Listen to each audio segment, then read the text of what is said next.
2016 সালের গাজীপুরে জঙ্গি নাটক সাজিয়ে 7 জনকে হত্যার ঘটনায় সাবেক আইজিপি জাবেদ পাটোয়ারি সহ 5 জনের বিরুদ্ধে গ্রেফতারি পরোয়ানা জারি করেছে আন্তর্জাতিক অপরাধ ট্রাইব্যুনাল।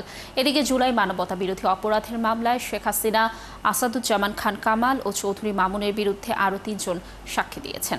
দর্শক, বিস্তারিত জানাচ্ছেন শওকত সাদিক।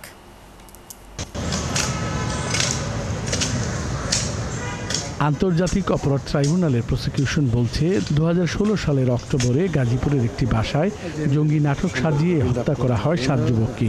এই অভিযানের নেতৃত্ব দেন কাউন্টার টেররিজম ইউনিট, সিটিটিসি ও সোয়াট। এই ঘটনায় বিচার বহির্ভূত হত্যা ও গুমের অভিযোগ তুলে নিহত মাদ্রাসার শিক্ষার্থী ইব্রাহিমের বাবা ট্রাইব্যুনালের তদন্ত সংস্থায় অভিযোগ দেন। এই অভিযোগের প্রেক্ষিতে বিশেষ ট্রাইব্যুনালে মামলা করে প্রসিকিউশন।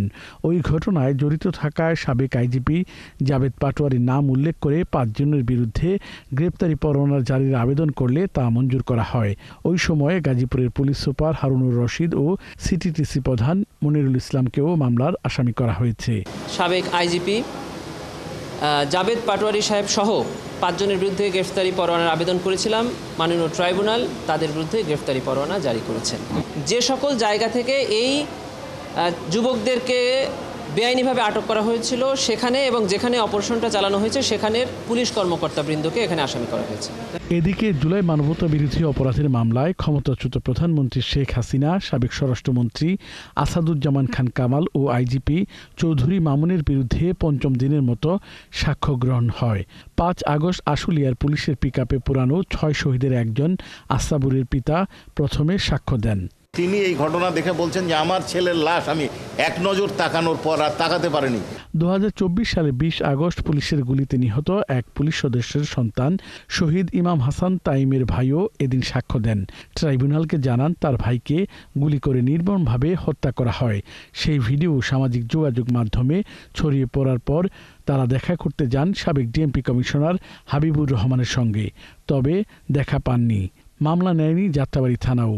দুর্ব্যবহার করে তৎকালীন ওয়ারী অঞ্চলের ডিসি ইকবাল ভাই সহ সকল শহীদদের হত্যার বিচার চান এই সাক্ষী। তাইমের ভাই নিজেও একজন আন্দোলনকারী, তিনি ওই সময় সিলেটে ছিলেন। তিনি বললেন যে তাকে কিভাবে হত্যা করা হয়েছে। পুলিশ তাকে চায়ের দোকান থেকে ধরে নিয়েছে, রাস্তায় ফেলেছে, রাস্তায় ফেলে গুলি করেছে। প্রথমে চলে যেতে বলেছে, গুলি করেছে, তারপরে চলে যাওয়ার সময় চলে যাওয়া মানে গালি দিয়ে চলে যেতে বলেছে। গালিটা উনি বলেননি। পুলিশের অনবরত গুলির বর্ষণের কারণে তাকে জীবিত অবস্থায় উদ্ধার করতে পারেনি। রাজশাহীতে জুলাই আন্দোলনে প্রত্যক্ষদর্শী আরও একজন শেখ হাসিনা সহ 3 জনের বিরুদ্ধে সাক্ষ্য দেন। ট্রাইব্যুনালে প্রদর্শিত হয়েছে, আপনারা দেখেছেন সেই মর্মান্তিক দৃশ্য। শওকত সাদিক, 71, ঢাকা।